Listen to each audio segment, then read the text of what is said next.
Bismillahirrahmanirrahim. Assalamualaikum warahmatullahi wabarakatuh. Halo rekan semua, kembali lagi dengan channel Usonogi.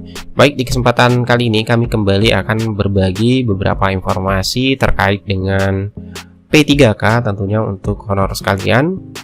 Oleh karena itu silakan simak video sampai selesai untuk mendapatkan informasi selengkapnya. Namun seperti biasa, bagi rekan-rekan yang baru pertama kali menemukan channel ini, jangan lupa untuk tekan tombol subscribe-nya dan aktifkan lonceng notifikasinya agar kami mengupdate informasi-informasi terbaru seputar P3K rekan-rekan yang pertama kali mendapatkan notifikasinya. Oke, terima kasih. Nah, berkaitan dengan pengangkatan honorer menjadi P3K ataupun status kepegawaian untuk tenaga non-ASN, sini Menpan RB kembali mempertegas ataupun menjelaskan untuk meminta instansi pusat dan daerah tidak menggantung nasib honorer. Dimana di sini Menpan RB Pak Cahyokumolo meminta para pejabat pembina kepegawaian PPK instansi pusat dan daerah tidak menggantung nasib honorer.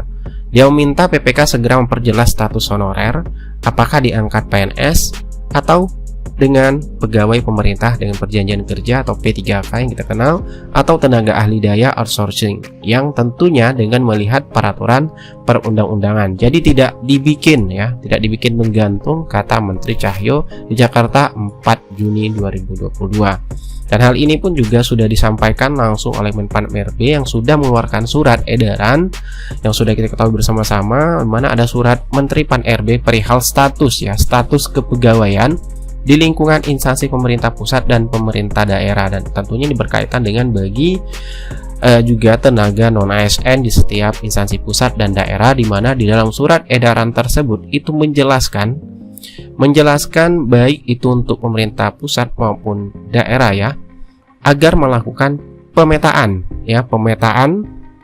pegawai non-ASN di lingkungan instansi masing-masing, dan bagi yang memenuhi syarat dapat diikutsertakan ataupun diberikan kesempatan mengikuti seleksi calon PNS maupun P3K, terkhusus untuk di tahun 2022 yang sudah kita ketahui bersama-sama. Untuk fokus pemerintah merekrut ASN itu hanya melalui rekrutmen P3K, yaitu P3K guru yang jumlah formasinya cukup banyak, dan juga P3K non guru seperti kesehatan dan juga teknis. Nah, hal ini juga dipertegas lagi Bapak Ibu, yang kita kutip dari website resmi Menpan RB yang menjelaskan lagi penataan tenaga non ASN sesuai kebutuhan demi kepastian status dan karir serta kesejahteraannya. Nah, di mana sini Menpan RB menjelaskan untuk penataan tenaga non ASN pada pemerintah pusat maupun daerah adalah bagian dari langkah strategis untuk membangun SDM ASN yang lebih profesional dan sejahtera, serta memperjelas aturan dalam rekrutmen. Sebab tidak jelasnya sistem rekrutmen tenaga honorer itu berdampak pada pengupahan yang kerap kali di bawah upah minimum regional UMR. Mana Menpan RB Pak Cahyokumolo menegaskan strategi ini adalah amanat Undang-Undang Nomor 5 Tahun 2014 tentang ASN yang disepakati bersama DPR. Tenaga honor sekarang kesejahteraannya jauh di bawah UMR. Mana pemerintah dan DPR mencari jalan agar kompensasi tenaga honorer bisa setara dengan UMR, jelas Menteri Cahyo pada tanggal Sabtu 4 Juni yang lalu. Nah, banyak anggapan yang mengatakan bahwa pengangkatan tenaga non-ASN adalah perintah pemerintah pusat. Mana Menteri Pak Cahyo menjelaskan bahwa anggapan tersebut adalah salah.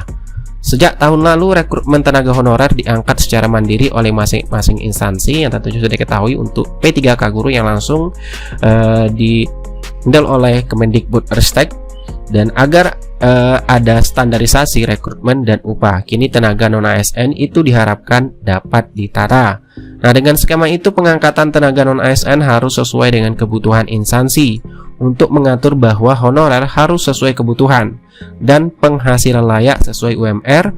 Maka model pengangkatannya melalui outsourcing, yang tentunya untuk outsourcing sudah kita lihat di surat edaran sebelumnya yang menjelaskan untuk yang outsourcing itu juga menjelaskan di sini. Kita perhatikan di poin nomor 6 di huruf C, dalam hal instansi pemerintah membutuhkan tenaga lain seperti pengemudi, tenaga kebersihan, dan satuan pengamanan dapat dilakukan melalui tenaga ahli daya atau outsourcing oleh pihak ketiga, dan status tenaga ahli daya outsourcing tersebut bukan merupakan tenaga honorer pada instansi yang bersangkutan. Itu penjelasan untuk outsourcingnya.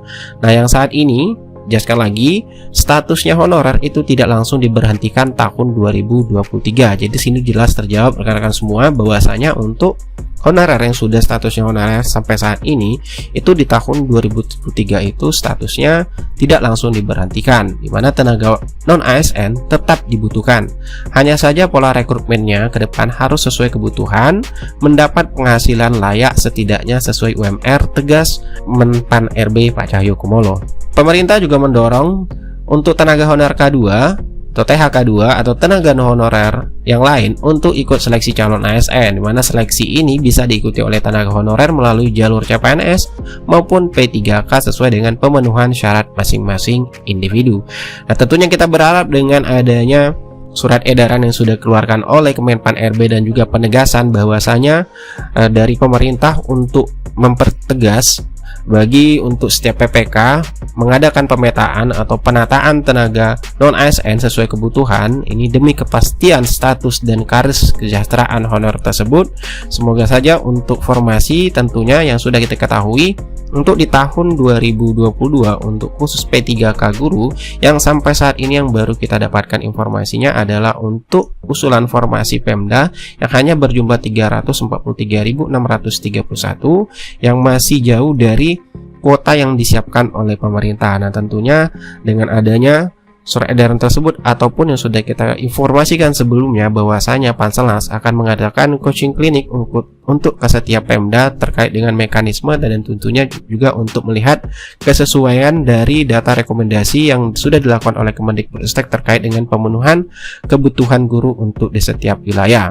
Tentunya untuk mekanisme seleksinya adalah memprioritaskan untuk guru-guru yang sudah lulus passing grade terlebih dahulu untuk di tahun 2022 dan baru nanti ketika masih ada ataupun jika masih tersedia formasi setelah penempatan semua guru yang lulus passing grade baru dialihkan untuk seleksi kedua, yaitu melalui seleksi kesesuaian verifikasi yang dilakukan dengan mempertimbangkan beberapa dimensi seperti kompetensi, profesional, pedagogik, sosial, dan kepribadian yang khususnya pesertanya adalah THK2, guru honorer negeri yang sudah mengabdi lebih dari 3 tahun dan terdaftar pada data pokok pendidikan, dan jika masih tersedia formasinya maka baru dilanjutkan dengan seleksi tes untuk pelamar umum.